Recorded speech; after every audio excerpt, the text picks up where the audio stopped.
Hello guys, welcome to another video. Today we are going to talk about effects of accounting changes. Like when we calculate the depreciation. So at that time, usually in the straight line method, what we do, we need a cost of the asset minus residual value divided by useful life of the asset. This is how we will get that depreciation expense, and we are going to talk about what will happen if our residual value, which is our estimate, is going to change in subsequent periods. So how you will deal with it, or if our useful life of the asset is going to be changed because it was also estimate which we made at the start of the purchase of the asset. Okay, so here we go. Please, you should remember, whenever there is a change in residual value or change in life, this is called change in estimate, and change in estimate is always applied prospectively. Prospectively means to say you don't need to adjust the previous accounting periods, just you need to adjust this change from the beginning of the period in which change in estimate was made. Okay, I mean to say you don't need to record any catch up amounts in the past years. Okay, so here we go. So how it will work, let's have a look with the help of example.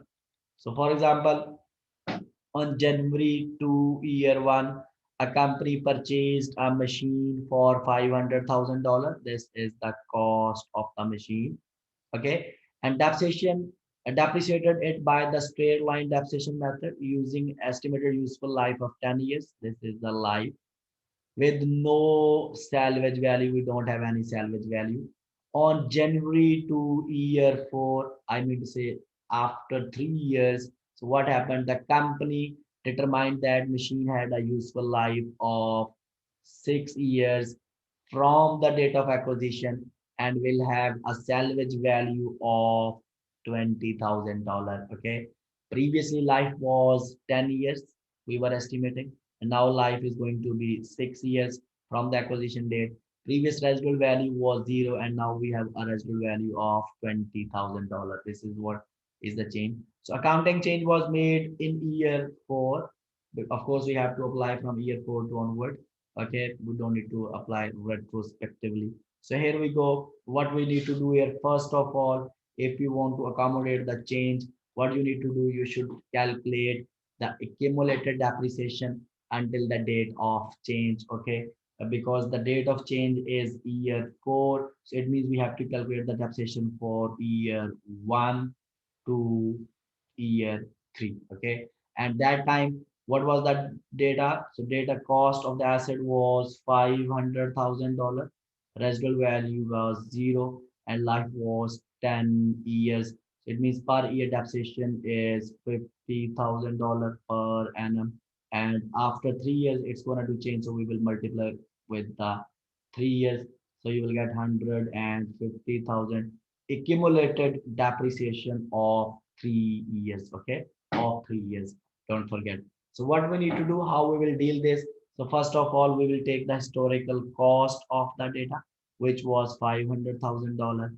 You will minus revised salvage value, the new salvage value, which is $20,000. So you will get the revised depreciable base, which is $480,000. From this revised depreciable base, what you need to do, you need to subtract the accumulated depreciation, okay, of the first 3 years, which was 150,000. So then you will get remaining depreciable base at the date of change, which is year 4, January year 4. Okay, so your remaining depreciable base is $330,000. So what we need to do here, now we will depreciate the asset as per new data. So how we will do it, so this is how we can do it. So we have here 330,000, which is our depreciable base, which you have calculated. Okay, $330,000. And please note, this $330,000 is already adjusted for residual value. Okay, so we don't need to subtract again residual value here, no, because it's already adjusted. So you will take $330,000 divided by remaining life is 3 years. Why 3 years? Because total life, new life is estimated as 6 years, but this is from the year of purchase, from the year of purchase, from the date of acquisition. It means, for example, if the year one was the acquisition date, so in year four, or I will say at the end of year three or at the start of year four, you made a changes almost, it means 3 years has already passed. So from year three to year six, we have remaining 3 years, okay? Because total was 6 years from year one till year six. We made a change at the end of year three or at the start of year four, and it means from this date we have a remaining years how much? 3 years. So we will divide with the 3 years, so you will get how much? 110,000 taxation per annum. Now what entry you will pass? Of course, simply what you will do in each year, I mean say in year four, five, and six, you will pass this entry: debit depreciation expense, okay, with $110,000, and credit will be the accumulated depreciation with the value of $110,000. Now, if you think how your asset will be reflected in the balance sheet, now in the year four, I'm just talking about in year four, how your asset will be reflected in balance sheet year four. We have here balance sheet. So you will record the cost of asset, which was $500,000, minus accumulated depreciation. We have a old accumulated depreciation which is 150,000, plus we have a depreciation for the current period which is 110,000. So this is how you will get total depreciation of $260,000. So this is how you will get the carrying value. 500,000 minus 260, you will get $240,000 will be your carrying value. Okay, at the end of year four. In year five, again, you will calculate the deficit 110, which will be subtracted again. Okay, so this is how you will follow. So please check this, just mathematical accuracy. Okay, I hope this is the calculations are correct. I hope guys it is clear. So let's have a look now, because this is the last lecture for depreciation. We have already covered how to deal with the other taxation method in the previous videos. So that is why we need to understand now here the requirements, disclosure requirements for depreciation. So you should remember overall we should disclose four things, okay, relevant to the depreciation. Number one, we have to disclose the depreciation expense for the period, okay.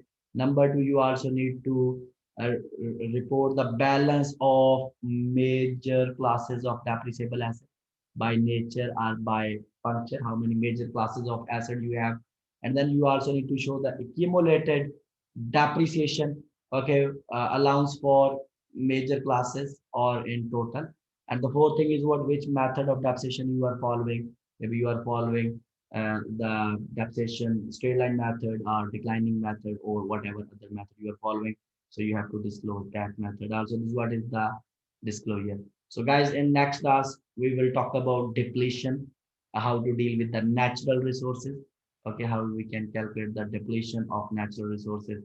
See you in the next video. Thank you so much. Bye bye.